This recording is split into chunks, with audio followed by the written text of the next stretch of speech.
2024 ఎన్నికల్లో పార్టీ సాధించిన విజయం అసామాన్యం. 93% స్ట్రైక్ రేట్, 57% పైన ఓటు షేర్తో కొత్త చరిత్రను సృష్టించాం. ఇది ముమ్మాటికి కారణం పసుపు సైనికులే.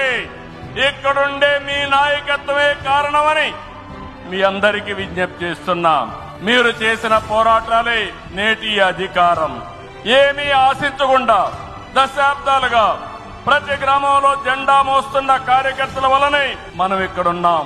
నేనే కాదు, ప్రతి ఎమ్మెల్యే, ప్రతి ఎంపీ, ప్రతి మంత్రి గుర్తించుకోవాలి. 43 ఏళ్ల ప్రస్థానంలో దేశంలో ఏ పార్టీ ఎదుర్కొన్నటువంటి సంక్షోభాలు పార్టీ ఎదుర్కొన్నాం. అయితే పార్టీ పని అయిపోయిందని మాట్లాడిన వాళ్ళు వాళ్ళ పని అయిపోయింది తప్ప పార్టీ మాత్రం ఎప్పుడు ఎక్కడ తిరిగి చూడలేదు. తెలుగుదేశం జెండా రెపరెపలాడుతూనే ఉంటుంది.